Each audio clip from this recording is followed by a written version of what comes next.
नमस्कार साथियों, स्वागत है आप सभी का एकलव्य पीसीएस में। साथियों, ये जो हमारी क्लास चल रही है यहाँ पर, ये है पंचायती राज की। और पंचायती राज में हम लोग 73वां संविधान संशोधन पढ़ रहे थे और उसमें मैंने आपको 243 जो आर्टिकल है उसको यहाँ बताना प्रारंभ किया था। ठीक है, तो टॉपिक जो हमारे यहाँ चल रहा है वो है पंचायती राज, जिसका एग्जाम होने वाला है। तो उसको हम यहाँ पूरा जो 65 नंबर का पंचायती राज है उसको हम यहाँ कवर करेंगे। उसमें मैंने आपको काफ़ी सारे जो है आर्टिकल बता भी दिए थे और काफ़ी सारा हमने डिस्कस भी कर लिया था। तो उसी क्रम में आज हम आगे बढ़ते हैं। और मुझे याद आ रहा है कि मैंने लास्ट क्लास में अंतिम क्लास में आपको 243 जे तक बता दिया था, जो कि था पंचायतों में लेखा परीक्षा। ये मैंने आपको यहां तक बता दिया था। ठीक है, मैंने आपको समझाया था कि पंचायतों में क्या होता है, हम लोग पैसा खर्चा करते हैं।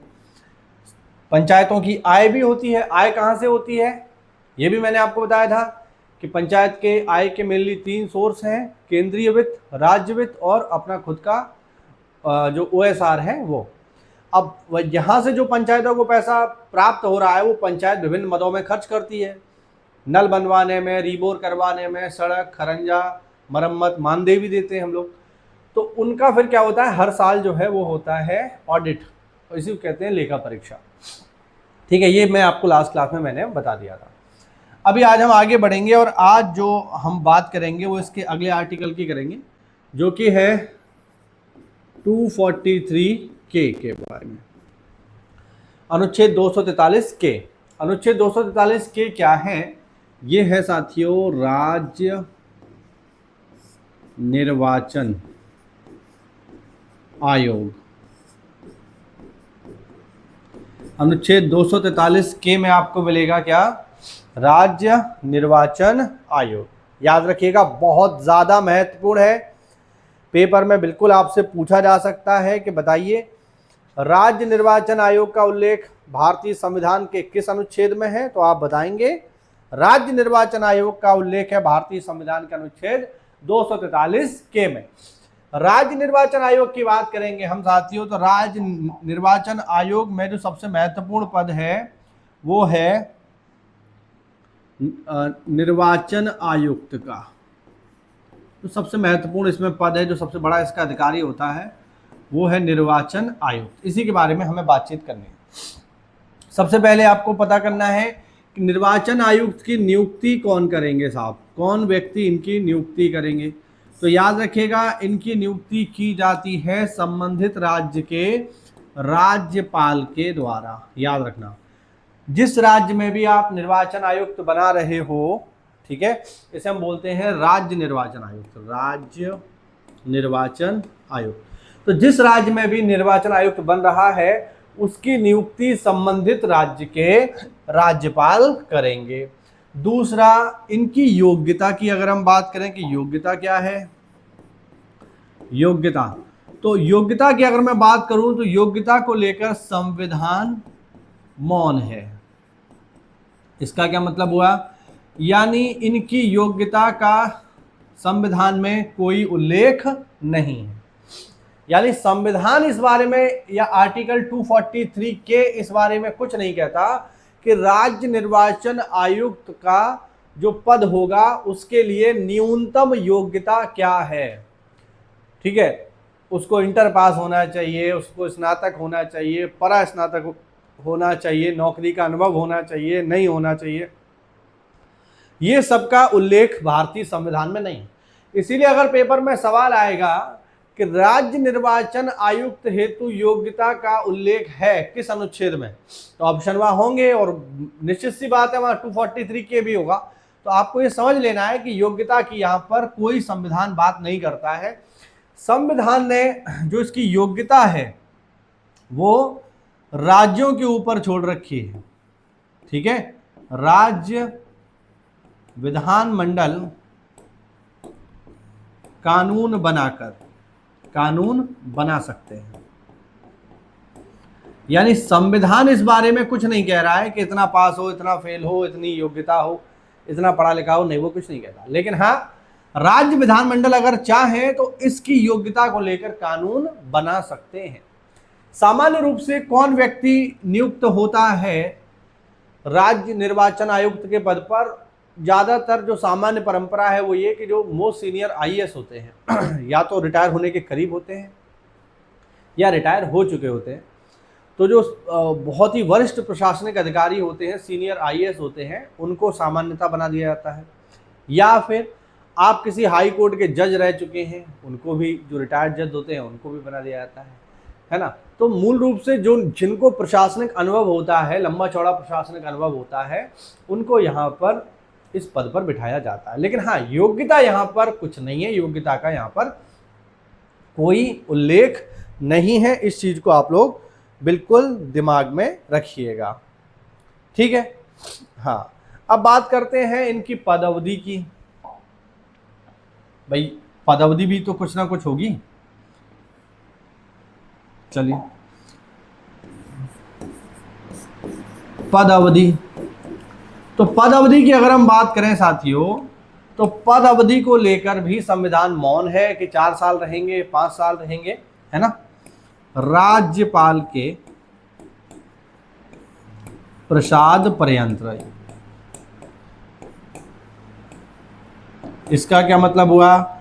इसका मतलब यह हुआ कि जैसे राज्यपाल चाहेंगे वैसे इनकी सेवा शर्तें, वाह, या और आसान भाषा में हम इसको अगर कर दें और आपके लिए थोड़ा आसान बना लें, तो इनका पद अवधि कौन तय करते हैं? राज्यपाल तय करते हैं। यानी कौन व्यक्ति कितने समय तक राज्य निर्वाचन आयुक्त के पद पर रहेगा, इसके लिए संविधान में कोई समय सीमा नहीं है कि 4 साल रहेगा, 65 साल रहेगा, 62 साल रहेगा, 5 साल रहेगा, नहीं। ये तय करेंगे कौन? संबंधित राज्य के राज्यपाल, या राज्यपाल को यह अधिकार यहां पर दिया गया है। तो यहां पर कोई स्पेसिफिक समय सीमा नहीं है, इस चीज को आप लोग याद रखिएगा। महत्वपूर्ण चीजें हैं पंचायती राज की, पेपर में आने के पूरे चांस इनके बनते हैं। अगला जो इसमें पॉइंट है वो देखते हैं, वो है ये पद अवधि के दौरान, यानी जब कोई व्यक्ति राज्य निर्वाचन आयुक्त बन जाएगा, पद अवधि के दौरान इनकी सेवा, ऐसे लिखेंगे, बहुत आसान कर देता हूं इसको, पद अवधि के दौरान राज्य निर्वाचन आयुक्त, भाई राज्य निर्वाचन आयुक्त ही तो पढ़ रहे हैं हम लोग, की वेतन भत्ते इत्यादि में ये लाइन बहुत, ये शब्द बहुत महत्वपूर्ण है, अलाभकारी परिवर्तन नहीं किया जा सकता। ये लाइन आप लोग नोट कर लेना, बहुत महत्वपूर्ण है, ठीक है। ये सब कथन और कारण में पूछे जा सकते हैं। जब कोई व्यक्ति बन जाएगा राज्य का निर्वाचन आयुक्त, तो उसके नियुक्ति के पश्चात उसको मिलने वाले वेतन भत्ते, जो सुविधाएं उसे मिल रही हैं, उनमें किसी भी प्रकार का अलाभकारी परिवर्तन नहीं कर सकते। मतलब एक बार जो व्यक्ति पद पर आ गया, हो सकता है वो संविधान के हिसाब से काम करे और जो स्टेट की पार्टी है, जो सत्ता है, उसकी ना सुने, तो उसको दंडित करने के लिए हो सकता है सरकार क्या करे, उसका वेतन कम कर दे, उसके भत्तों में कमी कर दे, उसकी सुरक्षा में कमी कर दे, कर सकती है। इसीलिए इनको प्रोटेक्शन दिया गया है संविधान में कि एक बार जब आप बन गए तो फिर उस पद के दौरान, जब तक आप उस पद पर रहोगे, तब तक कोई ऐसा चेंज नहीं किया जाएगा जो अलाभकारी हो, मतलब आपके लिए नुकसान हो, चाहे वेतन में कमी हो या भत्तों में कमी हो या सिक्योरिटी में कमी हो, ऐसा कुछ नहीं होगा। ये नियम है भारतीय संविधान में, तो ये काफी महत्वपूर्ण है। अब इसमें आता है कि इनको हटाने की प्रक्रिया क्या है। अगर इनको हटाने की बात आ जाए, मान लीजिए सरकार से ज़्यादा ही विरोध हो जाए, तो फिर सरकार क्या करेगी? इनको हटाएगी। तो पेपर में आपसे पूछेगा इनको हटाने की प्रक्रिया क्या है, तो याद रखना राज्य निर्वाचन आयुक्त को उसी विधि से हटाया जाता है जिस विधि से हाई कोर्ट के न्यायाधीश को हटाते हैं, जैसे उच्च न्यायालय के न्यायाधीश को हटाते हैं। ठीक है, यानी जैसे हाई कोर्ट के जज को हटाया जाता है वैसे ही हटाने की प्रक्रिया है राज्य निर्वाचन आयुक्त को। इसका क्या मतलब हुआ? इसका मतलब ये हुआ कि जैसे हाई कोर्ट का जज हटाया जाएगा, अब हाई कोर्ट के जज को कैसे हटाते हैं? मान लो हाई कोर्ट के जज को हटाने के लिए मेनली दो ही चीजें होती हैं, या तो सिद्ध कदाचार, ठीक है, या फिर असमर्थता। इन्हीं दो आधारों पर हाई कोर्ट और सुप्रीम कोर्ट के जजेस को हटाया जाता है। या तो असमर्थता हो जाए, आप काम करने में सक्षम ना रहें, या फिर आपका जो व्यवहार है वो कदाचार की श्रेणी में आ जाए, प्रूवन मिसबिहेव हो जाए, सिद्ध कदाचार हो जाए, ऐसे में आपको हटाया जाएगा। तो हटाने की प्रक्रिया क्या है? पहले प्रस्ताव रखा जाएगा संसद में, जिस पर 100 सदस्य लोकसभा के, 50 सदस्य राज्यसभा के साइन करेंगे। उसके बाद एक कमेटी बनेगी, वो कमेटी जांच करेगी कि ये बात सही है या नहीं। अगर वो कमेटी ये जांच में ये पा लेती है कि इनके ऊपर जो आरोप लग रहा है वो सही है, उसके बाद वो लोकसभा अथवा राज्यसभा में रखा जाएगा। जब लोकसभा पास कर देगी तब राज्यसभा में जाएगा, जब राज्यसभा पास कर देगी फिर लोकसभा में जाएगा, तब राष्ट्रपति जी उनको हटाएंगे। और ये बहुत लंबा चौड़ा प्रोसेस है, इसीलिए आज तक किसी भी जज को महाभियोग की प्रक्रिया से हटाया नहीं गया है। याद रखना, ये पूरा का पूरा जो सिस्टम है ये महाभियोग कहलाता है। ठीक है, हालांकि महाभियोग शब्द इसके लिए इस्तेमाल नहीं करते हैं, क्योंकि महाभियोग शब्द केवल और केवल राष्ट्रपति जी के लिए इस्तेमाल होता है, लेकिन हाँ प्रोसेस बिल्कुल सेम है। ठीक है ना? तो कहने का मतलब है बहुत लंबा चौड़ा प्रोसेस है, इसीलिए इनको हटाने की प्रक्रिया इतनी आसान नहीं है। इनको इतनी पावर मिल गई है कि एक बार जब तक ये पद पे रहेंगे तब तक संवैधानिक नियमों के दायरे में रहते हुए अपने पद पर कार्य कर सकते हैं। इनको ये प्रोटेक्शन मिला हुआ है कि ऐसा नहीं है कि सरकार के मन में आया और मान लीजिए हो सकता है कोई इलेक्शन कमिश्नर जो है बिल्कुल अच्छे से कार्य कर रहा हो, सरकार को पसंद ना हो, सरकार कहते हैं ठीक है भैया अपना झोला झंडा बांधो और निकलो यहाँ से। जैसे हम लोग को हटा सकती है सरकार, हम लोग बड़े सरकारी कर्मचारी हैं, लेकिन फिर भी अगर सरकार चाहे तो हमें हटा सकती है भाई, बिल्कुल हटा सकती है। हालांकि हमारे पास कोर्ट जाने का ऑप्शन है, लेकिन फिर भी कहने का मतलब है इनको ये सुरक्षा यहाँ पर दी गई है। तो ये चीज आप लोग याद रखिएगा कि राज्य निर्वाचन आयुक्त को किस विधि से हटाया जाता है? उसी विधि से जिस विधि से उच्च न्यायालय के न्यायाधीश को हटाते हैं। अब हम बात करते हैं इसका कार्य क्या होता है, काम क्या करता है। ये आपसे पेपर में पूछा जा सकता है कि इसका कार्य क्या है। तो इसका जो मुख्य कार्य है इलेक्शन कमीशन का राज्य के, वो है स्थानीय निकायों के चुनाव को करवाना। स्थानीय निकायों के चुनाव में मतलब हमारा पंचायती राज आ गया, ग्राम सभा, क्षेत्र पंचायत मतलब ग्राम पंचायत, क्षेत्र पंचायत और जिला पंचायत, और नगर पंचायत, नगर पालिका और नगर निगम। ठीक, ये टोटल 6 जो हमारे पिलर्स हैं, इनके इलेक्शन की जिम्मेदारी किसकी है? इनके इलेक्शन की जिम्मेदारी है राज्य निर्वाचन आयोग की। तो इनका काम क्या है? इनका काम है स्थानीय स्वशासन की संस्थाओं के पारदर्शी चुनाव कराना। इनका मेन काम तो यही है। ठीक, लेकिन इलेक्शन ऐसा नहीं है कि डायरेक्ट हो जाता है।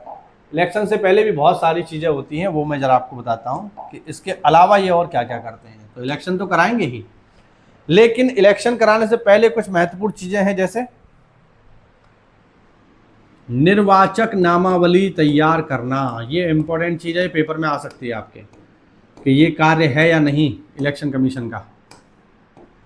निर्वाचक नामावली क्या, जो भी लोग सरकारी नौकरी में हैं उन्हें तो खैर ये बात पता ही होगी। जो सरकारी नौकरी में नहीं है या जिनके परिवार में कोई सरकारी नौकरी में है तो उन्हें भी ये बात पता होगी। और दोनों में से पूरे खानदान में कोई सरकारी नौकरी में नहीं है तो तुम हो जाओ और सुन लो ये बात। अभी कुछ दिन पहले SIR चला, special intensify revision, special intensive revision, यानी सघन जांच की गई मतदाताओं की, कितने जिंदा हैं, जिंदा हैं तो कहाँ हैं, ये भी तो है, जिंदा हैं तो कहाँ हैं साहब। एक सेकंड, कैमरा थोड़ा सा गड़बड़ हो गया, ठीक कर लेते हैं इसको। ओ हाँ चलो, हाँ तो अगर जिंदा है तो एसआईआर में वो कहाँ हैं ये सब चेक किया गया। सारे मास्टर लगे, सारे लेखपाल लगे, सारे ग्राम विकास अधिकारी, सारे ग्राम पंचायत अधिकारी, बहुत लंबा पूरी की पूरी तहसील इसी काम में लग गई साहब कि क्या कराना है हमें एसआईआर। और एसआईआर में बेसिकली क्या हो रहा था, तो एसआईआर में हम लोग जांच कर रहे थे किसकी, मतदाताओं की, कि कितने मतदाता जीवित हैं, कितने मर गए, कितने गांव छोड़ के बाहर चले गए, तो उन सब का नाम जो है करेक्ट किया जा रहा था। जो मर गए उनका नाम हटा दिया, जो बाहर चले गए उनका नाम हटा दिया, जो फर्जी वोटर थे वो भी सब हटा दिए। तो ये सब काम किसका कर रहे थे हम लोग ये सब काम कर रहे थे हम लोग किसका, इलेक्शन कमीशन का, जो कि यही तो था, निर्वाचक नामावली तैयार करना। तो ये जो नामावली है कि किस गांव में, अब जैसे कोई गांव की पंचायत का एरिया है, उसमें कितने क्षेत्र जो है उस एरिया में आ रहा है, उसमें कितने लोग आ रहे हैं, तो ये सब प्रॉपर जो है किया जा रहा था। तो ये एक इम्पोर्टेंट काम है इसका। दूसरा, चुनावों का अधीक्षण, एक सेकंड, चुनावों का अधीक्षण व निर्देशन करना। चुनाव सही ढंग से हों, ये जिम्मेदारी किसकी है, ये जिम्मेदारी है इलेक्शन कमीशन की। ठीक है, तो ये मेनली इसके काम है। आप देखो ये वाली बात जो ऊपर लिखी है, ये और ये तो लगभग एक ही बात है, बस शब्दों का फेर है। चुनाव ही करवा, अधीक्षण मतलब चुनाव सही से हो, और निर्देशन मतलब किस तरीके से हो, ये भी बताता है इलेक्शन कमीशन। ठीक, और ये इंपॉर्टेंट चीज है, वोटर लिस्ट तैयार करना। तो ये मेनली इसका काम है। अब एक चीज मैं यहां आपको और बता दूं कि इलेक्शन कमीशन के पास अपना कोई खुद का तंत्र नहीं होता है। ऐसा नहीं होता कि इलेक्शन कमीशन के पास खुद का अपना कोई लोगों का समूह है।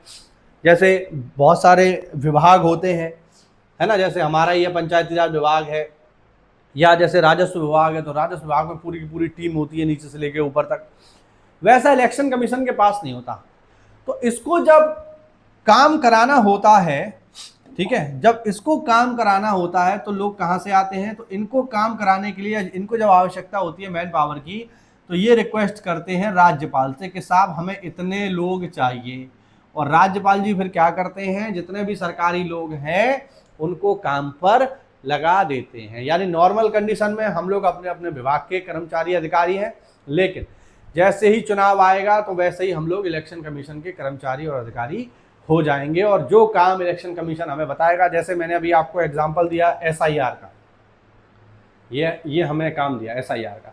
अब एसआईआर का काम किसका था, ऑब्वियस बात है इलेक्शन कमीशन का है, लेकिन इलेक्शन कमीशन के पास ये काम करने के लिए जिला स्तर पे, गांव स्तर पे कोई लोग थोड़ी बैठे हैं। जिला स्तर पे, गांव स्तर पे कौन बैठे हैं, हमारे और आपके जैसे लोग बैठेंगे या बैठे हैं, तो वही ये काम करेंगे, तो उन्हीं से ये काम करवाया जाएगा। तो इसमें हमने देखा राजस्व विभाग में लेखपाल भी लगे इसमें, है ना, इसमें हमारे ग्राम विकास अधिकारी, ग्राम पंचायत अधिकारी, सरकारी मास्टर, बात समझ रहे हैं, दुनिया भर के लोग लग गए इसमें। तो वैसे वो अपने अपने डिपार्टमेंट के हैं, लेकिन जरूरत होगी तो इलेक्शन कमीशन के लिए काम करना पड़ेगा। ये इसका नियम है। उम्मीद करता हूं आपको समझ में आ गया होगा। ठीक है ना, तो ये काफ़ी इंपॉर्टेंट है, काफ़ी महत्वपूर्ण है। ठीक, आगे बढ़ते हैं। आगे है 243L।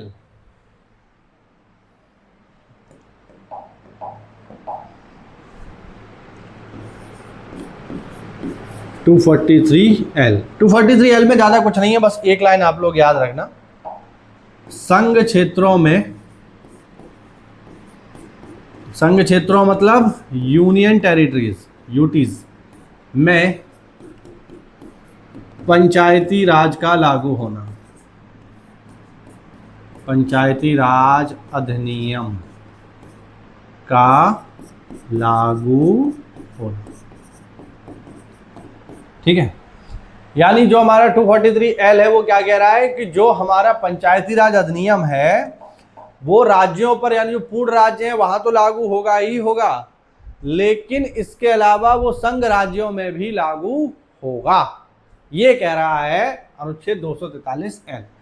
ज्यादा इसमें कुछ है नहीं, सिंपल सी बात है। यहां पर आप देख लो, संघ राज्य जितने भी हैं हमारे, ठीक है, जैसे दिल्ली हो गया, चंडीगढ़ हो गया, लेह लद्दाख हो गया, है ना, अंडमान निकोबार हो गया, तो इन क्षेत्रों में भी पंचायती राज लागू होगा, ऐसा कह रहा है 243L। ज्यादा कुछ नहीं है इसमें, बस इतना पूछ सकता है कि भारतीय संविधान के किस अनुच्छेद के अंतर्गत संघ क्षेत्रों में भी पंचायती राज अधिनियम को लागू किया गया है।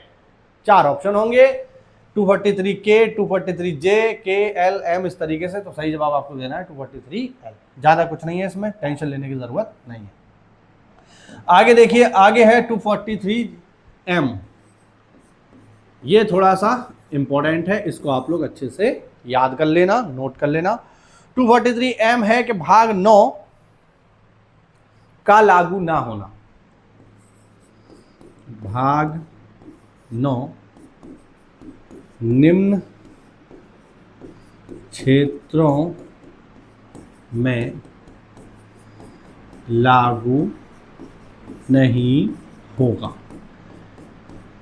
ठीक, वैसे तो पंचायती राज एक्ट पूरे भारत में ही लागू है, लेकिन साथियों भारत विविधताओं का देश है, भारत में डाइवर्सिटी बहुत ज्यादा है, भारत में विभिन्न भाषा बोलने वाले लोग हैं, विभिन्न धर्मों को मानने वाले लोग हैं, और संस्कृतियां तो अपार हैं भारत में। इतना ज़्यादा हमारा डाइवर्सिफाई कल्चर है कि बहुत बहुत ही मतलब डाइवर्स है इंडिया। तो इस वजह से उन सभी क्षेत्रों में आप एक कानून बना करके सबको एक तरीके से जज नहीं कर सकते, खासकर जब कल्चर की बात आती है। आपराधिक कानून तो सबके लिए एक ही है, लेकिन जब सिविल मैटर आ जाते हैं तो फिर वहां पर थोड़ा सा चीजें देखनी पड़ती हैं। इसी वजह से हमने आर्टिकल 243M में कुछ क्षेत्रों को यहां से अलग कर दिया है कि इनमें पंचायती राज लागू नहीं होगा, क्योंकि इनकी खुद की अपनी व्यवस्था ऑलरेडी बनी हुई है। जैसे कौन कौन से क्षेत्र हैं वो, तो साथियों वो क्षेत्र है नागालैंड, मिजोरम, मेघालय। ठीक है,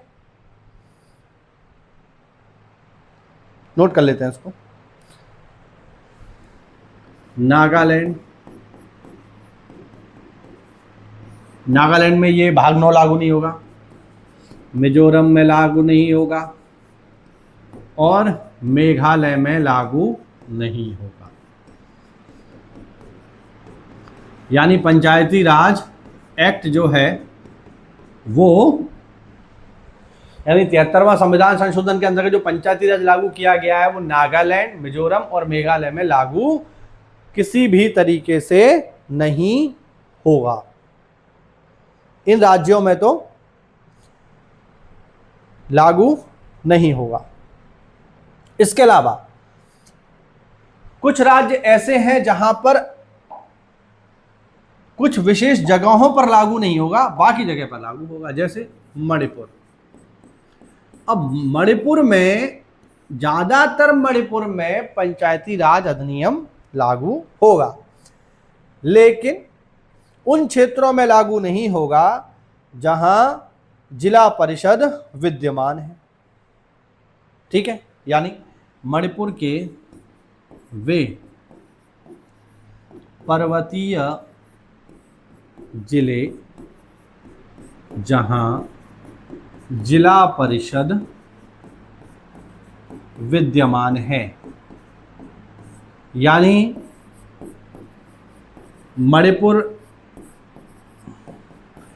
मणिपुर के खासकर वो जिले जो पर्वतीय हों और वहां पर जिला परिषद हो ऑलरेडी, तो उन स्थानों पर ये पूरा का पूरा यानी त्रिस्तरीय जो पंचायती राज व्यवस्था है वो वहां लागू नहीं होगी, वहां पर भाग 9 पूरी तरीके से लागू नहीं होगा।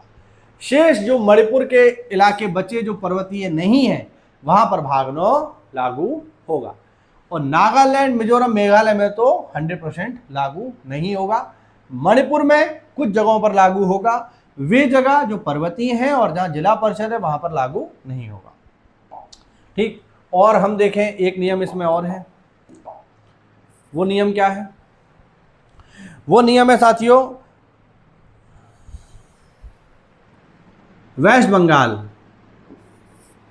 वेस्ट बंगाल यानी पश्चिम बंगाल के दार्जिलिंग आपने जगह सुनी होगी, दार्जिलिंग बहुत ही फेमस है, पश्चिम बंगाल में बहुत ही फेमस जगह है दार्जिलिंग। तो वेस्ट बंगाल के दार्जिलिंग जिले के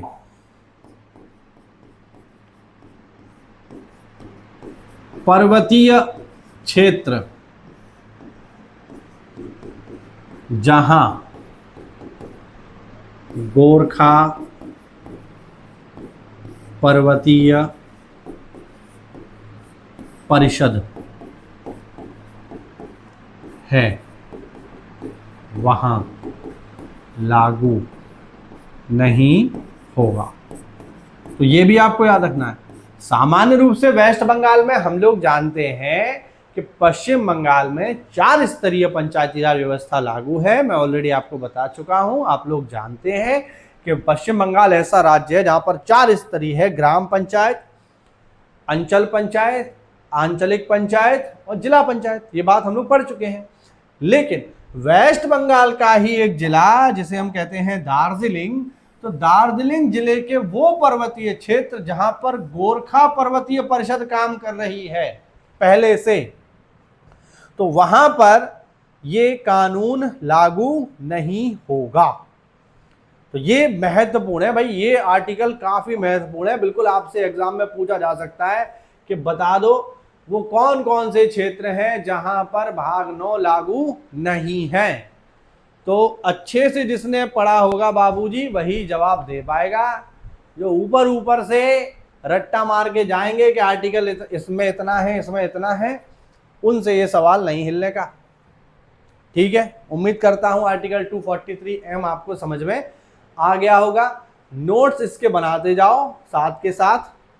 ठीक है, लोग मुझसे पीडीएफ मांग रहे हैं, मैंने कोशिश की इसकी पीडीएफ देने की, लेकिन उसकी क्वालिटी बहुत ही खराब थी, तो वो उसका होना ना होना एक बराबर है। आप लोगों के लिए बेहतर सलाह, बच्चा बड़ा भाई समझ लो, छोटा भाई समझ लो, मास्टर समझ लो, यार समझ लो, दोस्त समझ लो, कुछ भी समझ लो, अगर आप सही से पंचायती राज पढ़ना चाहते हो तो यही सलाह है, अपने नोट्स बनाओ खुद से। ये लेक्चर चल तो रहा है, एक कॉपी लो, पेन लो, जो आप पढ़ते जा रहे हो लिखते जाओ लिखते जाओ। अंत में मुश्किल से मुश्किल इसकी मैं समझता हूँ 20-30 वीडियो में पूरा का पूरा हम खत्म कर देंगे पंचायती राज। तो बहुत जल्दी आपका ये कवर हो जाएगा। नोट्स आप बनाइए, पीडीएफ के पीछे मत भागो यार। पीडीएफ आपके फ़ोन में कितनी पड़ी है, क्या वो कभी आप खोल के भी देखते हो? शौक में ले तो लेते हो, लेकिन कभी वो खोल के भी नहीं देखी जाती, मैं जानता हूँ, क्योंकि मेरे साथ भी ऐसा ही है। तो 243M हमने पढ़ लिया, अब हम बात करेंगे 243N की। 243N क्या है? 243N है नए कानून बनने तक पुराने कानून लागू रहेंगे।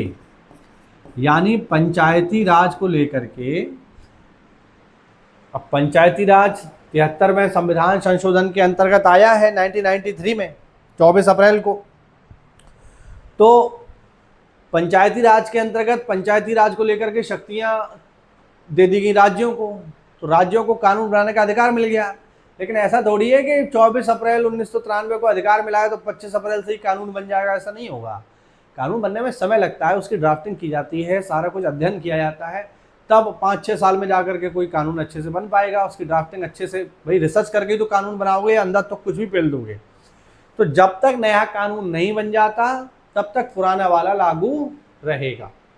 जैसे उदाहरण के लिए उत्तर प्रदेश में, यूपी में हम देखें तो यूपी में पंचायती राज एक्ट 1947 अभी तक लागू है। ठीक, यूपी में पंचायती राज अधिनियम 1947 अभी तक लागू है। ठीक, इसके अलावा इसको एक बार संशोधन भी कर दिया हमने 1961 में, और फिर से हमने देखा कि 1993 में 73वां संविधान संशोधन आ गया। तो ये सब लागू हैं। ऐसा नहीं है कि 73वें संविधान संशोधन 1993 के आने से पुराने वाले कानून खत्म हो गए। यही तो कह रहा है कि नए कानून बनने तक पुराने कानून लागू रहेंगे। अब अगर सरकार चाहे तो इसको अमेंडमेंट करके नया कुछ बना दे, पंचायती राज अधिनियम 2026, लेकिन नहीं बनाती तब तक यही 47 वाला लागू रहेगा। ठीक है, और इसका मैं आपको एग्जांपल दे दूं, जैसे पहले उत्तराखंड यूपी में ही था, भाई यूपी में ही था ना, तो जब तक उत्तराखंड यूपी में था तब तक उत्तराखंड में काम कैसे चल रहा था? तब तक उत्तराखंड में काम चल रहा था पंचायती राज एक्ट 1947, इसी से चल रहा था, क्योंकि यूके उत्तराखंड में ही था, मतलब यूके यूपी में ही था।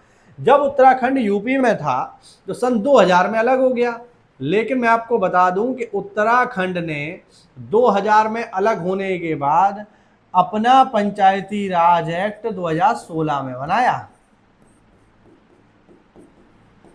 2016 में। अब आप सोचो, अभी बनाया है कुछ साल पहले, है ना, 10 साल पहले बनाया है। तो तब तक यहां कैसे काम हो रहा था? तो ऑब्वियस बात है, इसी से काम हो रहा था। ठीक है, अब उत्तराखंड ने अपना खुद का पंचायती राज एक्ट बना लिया, तो खुद का बना लिया तो यूपी वाला फॉलो करने की उन्हें कोई जरूरत नहीं है, तो कैंसिल हो गया। नहीं बनाते तो इसी से काम चला सकते थे, कोई दिक्कत नहीं। यूपी उत्तराखंड लगभग एक ही जैसे कानूनों से संचालित होते हैं। तो समझ में आया आपको? यानी जब तक आप कोई नया कानून नहीं बना लेते तब तक जो पुराने कानून हैं वही चलते रहेंगे। ठीक है, और इस एक्ट का, इस संशोधन का अंतिम जो अनुच्छेद है वो देखते हैं, जो कि है 243O। 243O काफी महत्वपूर्ण है। ये है, लिख देता हूं, न्यायालयों का हस्तक्षेप ना होना। इसका क्या मतलब हुआ, न्यायालय का हस्तक्षेप ना होना? भाई न्यायालय तो हर जगह ही काम करता है, पूरे भारत में हर विभाग में काम करता है, फिर इसमें क्यों इसको हटा दिया हमने भाई? तो 243O प्रॉपर ये उल्लेख करता है कि न्यायालय इससे अलग रहेंगे। मतलब इलेक्शन कमीशन के जो काम है, या इलेक्शन कमीशन जब कोई काम करता है, या पंचायती राज को लेकर के अगर कोई बदलाव किया जाएगा तो उसको आप नॉर्मली कोर्ट में चैलेंज नहीं करोगे। उदाहरण के लिए मान लो यूपी सरकार डिलिमिटेशन करवाती है, जिसे कहा जाता है हिंदी में परिसीमन। मान लो यूपी सरकार ने क्या किया, परिसीमन करवाया। परिसीमन मतलब डिलिमिटेशन। जैसे एग्जांपल के लिए एक उदाहरण की तरह आपको समझाता हूं। जैसे मान लो ये कोई शहर है, ठीक है, ये कोई शहर है, इस शहर का नाम है मान लो कासगंज, ठीक, मेरा शहर। अब कासगंज, अब ये क्या है, ये है कासगंज नगर पालिका क्षेत्र। अब कासगंज नगर पालिका क्षेत्र से एकदम जुड़ी हुई कुछ पंचायतें हैं, बिल्कुल जुड़ी हुई। जैसे एक पंचायत है अहरौली, ये पंचायत बिल्कुल कासगंज से जुड़ी हुई है, मतलब बिल्कुल अटैच है। एक पंचायत यहां पर है बिल्कुल जुड़ी हुई, ये है आपका नदरई। ये मैं आपको रियल एग्जांपल से बता रहा हूं, ये रियल जगह है। अब चूंकि ये बिल्कुल जुड़ी हुई है तो इनमें ज़्यादा अंतर नहीं है, बिल्कुल, मतलब ये समझिए कि कासगंज नगर पालिका, बस यहाँ पर एक अदृश्य लाइन है जो इन दोनों को अलग कर रही है, बाकी तो ये एक दूसरे से जुड़ी गए हैं। अब सरकार क्या करे साहब, सरकार जो है एक परिसीमन करे और कहे कि अरे यार ये तो इसी में ही शामिल हो रहा है, तो ऐसा करो अहरौली और नदरई जो ग्राम पंचायतें हैं उनको नगर पालिका में ही सम्मिलित कर लिया जाए। तो ऑब्वियस बात है ऐसा होते ही कासगंज नगर पालिका का एरिया बड़ा हो जाएगा और अहरौली जो ग्राम पंचायत थी इनका अपना स्वतंत्र अस्तित्व समाप्त हो जाएगा। हो सकता है ये वार्ड बन जाए, लेकिन यहाँ जो अभी ग्राम प्रधान की व्यवस्था चल रही है खत्म हो जाएगी। ये होगा एक तरीके का परिसीमन, इस तरीके से सरकार चाहे तो कर सकती है। अब मान लो परिसीमन को लेकर अहरौली अथवा नदरई के प्रधान जी के साहब ये मत करो, हम तो कोर्ट भगे जा रहे हैं, तो ऐसा नहीं हो सकता। ठीक है, परिसीमन अगर होगा तो परिसीमन को लेकर के कोई भी व्यक्ति न्यायालय में नहीं जा सकता, ये नियम है। ठीक, दूसरा आया समझ। दूसरा, अगर चुनाव में कोई भी समस्या है, अगर कोई चुनावी समस्या है साहब, इलेक्शन हुआ और इलेक्शन में कोई व्यक्ति, अब ऑब्वियस बात है एक जीतेगा बाकी लोग हारेंगे, अब हारने वाला व्यक्ति जो है वो ये कहे कि साहब नहीं साहब धांधलेबाजी हुई है इलेक्शन में, ईवीएम हैक हो गई। अभी भी ऐसे ही होता है ना, लोकसभा में विधानसभा में जो पार्टियां हार जाती हैं वो इसका ठीकरा ईवीएम पे फोड़ देती हैं कि ईवीएम खराब है। तो आपने कभी सोचा है ये लोग सुप्रीम कोर्ट वगैरह क्यों नहीं जाते हैं? हालांकि वो तो लोकसभा और राज्यसभा की बात है। अगर हम पंचायत स्तर की बात करें तो पंचायत स्तर पर जो भी व्यक्ति हारेगा और वह ये आरोप लगाता है कि इलेक्शन फेयर नहीं हुआ साहब, कुछ धांधलेबाजी हो गई इसमें, मेरे वोट काउंट नहीं हुए, तो ऐसी समस्याओं के लिए आप न्यायालय नहीं जाएंगे। ऐसी समस्याओं के लिए आप कहाँ जाएंगे? चुनावी समस्याओं के लिए खुला हुआ है चुनाव आयोग, ध्यान रखना। ठीक, तो ऐसा नहीं है कि हर चीज के लिए भगे जा रहे हो आप, हाई कोर्ट भगे जा रहे हो, सुप्रीम कोर्ट भगे जा रहे हो। तो ये यहाँ पर नियम बना दिया गया है कि न्यायालयों का इन चुनावी चीजों में हस्तक्षेप नहीं होगा। ठीक है, ये चीज आपको स्पेशली ध्यान रखनी है। यानी सामान्य रूप से चुनावी जो विवाद होते हैं वो कहाँ जाते हैं? चुनाव आयोग में ही जाएंगे। अगर लोकल बॉडी के चुनाव की कोई समस्या है, जैसे हम लोग पढ़ रहे हैं, ये लोकल बॉडी है ना, ग्राम पंचायत, क्षेत्र पंचायत, जिला पंचायत, नगर पालिका, नगर पंचायत, नगर निगम, ये सब लोकल बॉडी है। तो इनके चुनाव के लिए आप कहाँ जाओगे? राज्य चुनाव आयोग के पास। और लोकसभा और राज्यसभा में कोई समस्या है तो कहाँ जाओगे? केंद्रीय चुनाव आयोग के पास। तो ये आपको थोड़ा सा ध्यान रखना है। और इसी के साथ हमारा पूरा का पूरा 73वां संविधान संशोधन कंप्लीट हो गया। 243A से लेकर के 243O तक मैंने आपको सारा का सारा इन डिटेल समझा दिया है, इससे बाहर कुछ भी नहीं जाएगा। उम्मीद करता हूँ आप लोग तैयारी कर रहे होगे, मेहनत कर रहे होगे। मिलते हैं साथियों अगली क्लास में, तब तक के लिए जय हिंद, जय भारत, वंदे मातरम।